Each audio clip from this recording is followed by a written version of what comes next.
好，这里是芥末丝和 Emily 还有寿司。 Happy。我今天呢想开始一个新的系列。是的，因为疫情的关系，我们已经在澳洲从2020年的1月一直到现在，都已经在澳洲已经有1年半都没有办法出去了。所以我们想了一下，想把我们之前去过的地方、旅游过的地方，好像从来没有做过视频，所以想要把它拍一下。对，所以我们从18年到20年这2年期间，我们基本上我们都会2-3个月，我们就会飞出去澳洲，或者是在澳洲其他的地方飞出悉尼，然后我们会去其他的地方去旅游去玩。所以我们会把这从18年到2020年疫情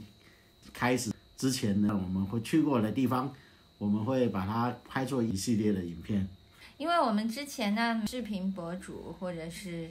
主播也好 ，UP 主也好，都没想过，所以我们每去一个地方的时候，大多数只拍照片，不拍视频。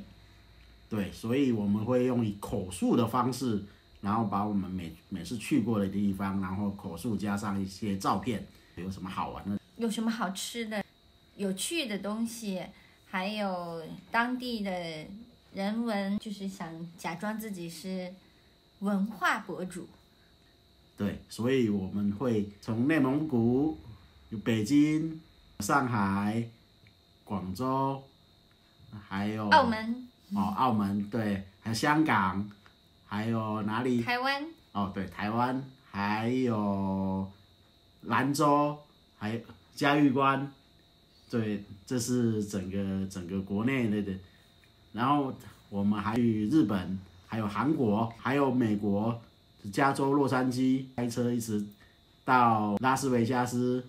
然后再从拉斯维加斯会到犹他州，贯穿整个犹他州。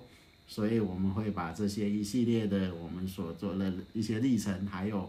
我们拍的照片，我们会一系列的去做出来，让大家可以欣赏，也是让我们也是一个记录。我们自己想要把这些做一些记录，因为毕竟过去这2年我们去了这么多地方，但我们都没有把它好好的整理起来、记录起来。这是我们最主要希望把我们能够做成一个家庭的记录，